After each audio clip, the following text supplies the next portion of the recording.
প্রবাসে পাখিটাকে বুড়ে ঘুম ভাঙে না, ভাঙে গড়ির এলানে, যেন যন্ত্রের সঙ্গে জীবনের সুতোটা বাঁধা। এলানের সুতোটা টান দিয়ে জানিয়ে দিই, উঠ উঠ, কাজে যেতে হবে। তাড়াহুড়ো করে ছুটে চলতে হয় প্রতিটি প্রবাসীর। এভাবেই তাদের দিন শুরু। অনেকে অভিবাসী হয়ে আসে, অনেকে আসে শিক্ষার্থী বিষয়, কেউ বা আসে শ্রমিক বিষয়, আবার অনেকে অভিবাসী হয়ে। যে যেভাবেই আসুক না কেন, বাস্তবতা তাদের বুঝিয়ে দেয় জীবন কতটা কঠিন। তারা বুঝতে পারে, আর যাই হোক, এই বিদেশে বিতুইয়ে জীবন টিকে থাকতে হলে দরকার হাড়ভাঙা পরিশ্রম। কেউ বা করে মেধার, কেউ বা করে শারীরিক পরিশ্রম, অনেকে আবার স্থানীয় হয়ে যায়। বিশেষ করে যারা পরিবার নিয়ে আসে, নিজের দেশকে তুলে ধরে বিশ্বের কাছে, ভাবে দেশে ফিরে যাওয়া মানে বোঝা হয়ে থাকা, তার চেয়ে বিদেশে স্থায়ী হয়ে যায় সেই ভালো। বর্তমানে প্রায় 1,26,73,861 জন প্রবাসী বাংলাদেশি বিশ্বের আনাচে কানাচে বসবাস করছে। এরাই বাংলাদেশের অর্থনৈতিক মেরুদণ্ডটাকে শক্ত করে দাঁড় করিয়ে রেখেছে। 2018 সালে প্রায় 1,557 কোটি ডলার পাঠিয়েছে দেশে।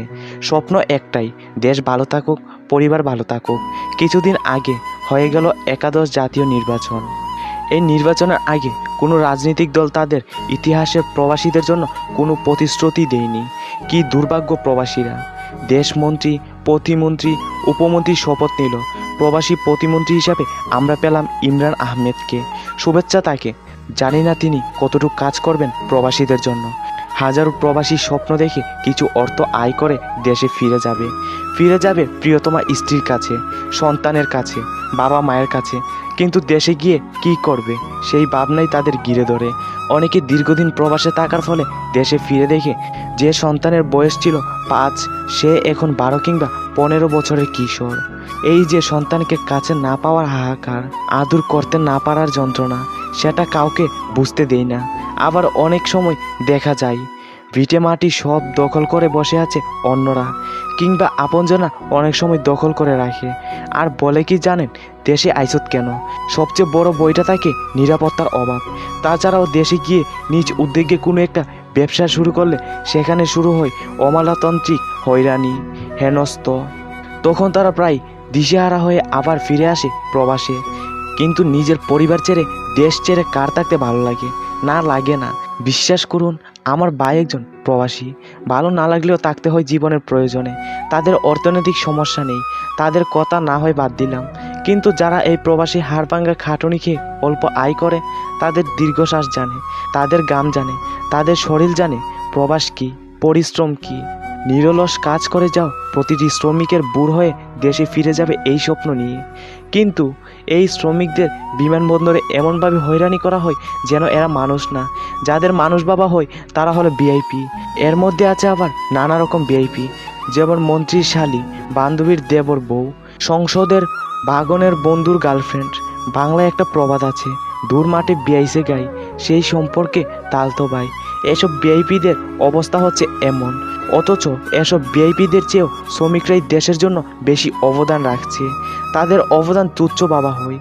আর এমন কি, অথচ একজন প্রবাসী পরিবার ছেড়ে তার জীবনের মূল্যবান সময় ব্যয় করে এই প্রবাসে। আর বিদেশে স্থায়ী হতে গেলেও পড়তে হয় অনেক ঝামেলায়। উচ্চ শিক্ষিত, ভালো চাকরি করে তাদের খুব একটা সমস্যা হয় না। সমস্যা হলো স্বল্প আয়ের মানুষদের ভাষার সমস্যা, পরিবেশের সঙ্গে নিজেকে মানিয়ে নেওয়ার অর্থ সমস্যা, সংস্কৃতি, সব মিলিয়ে তারা না পারে স্থানীয় হতে, না পারে দেশে ফিরতে। এক বাদুড়ের মতো ঝুলে থাকা জীবন। আর অসুস্থ হলে তো কথাই নেই, একাই সব কিছু করতে হয়। 104 ডিগ্রি জ্বর নিয়েও কাজে যেতে হয়। শরীর কুলায় না, মন সায় দেয় না, তবু ছুটতে হয় জীবনের ত্যাগীতে। কাজ না করলে চলবে কেমন করে? বাস্তবতা কতটা কঠিন তারা বুঝতে পারে, কিন্তু আফসোস, করা ছাড়া আর কিছুই করার থাকে না। তবে অনেকে কঠোর পরিশ্রম করে দাঁড়িয়ে যায়, সচ্ছলতা আসে, কিন্তু ততদিন সময় এত বেশি গড়িয়ে যায় যে এই পাওয়া তুচ্ছ মনে হয়। আয়নায় তাকিয়ে দেখে যে বয়স গড়িয়ে ব্যর্থ চলে এসেছে, জীবনে উপভোগ করার মতো আর কিছুই থাকে না। তখন ভাবে, কি করতে এলাম বিদেশে? দেশে থাকলে অন্তত পরিবারকে তো কাজে পেতাম।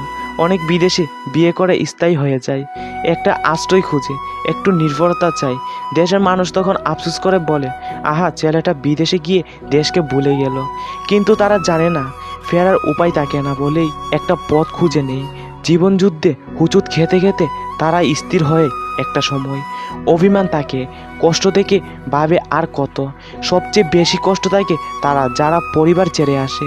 সন্তানের প্রতি পিছু টান, পরিবারের প্রতি কর্তব্য, এই ভাবনাটাই তাদের কুড়ে কুড়ে খায়। এখন ডিজিটাল যুগ, তাই পরিবারের সবার সঙ্গে এখন কথা বলতে পারে ভিডিও কলের মাধ্যমে। অনেক সময় সন্তানের প্রতি যে মমতাবোধ বুকের মধ্যে হাহাকার করে তা সংবরণ করেই, আড়াল করেই কথা বলে। সন্তানে যখন জিজ্ঞেস করে, মা যখন জিজ্ঞেস করে, বাবা কবে দেশে আইবা, তখন মিথ্যে প্রতিশ্রুতি দিয়ে বলে, ছুটি নাইরে বাজান, ছুটি পাইলে চলে আসমু। বাজান তোমার কবে ছুটি হইব? সন্তান এমন প্রশ্নের জবাবে বাবা বলে, জানি না বাজান। চাপা দীর্ঘশ্বাস, জানি না। অনেক কাজ তো।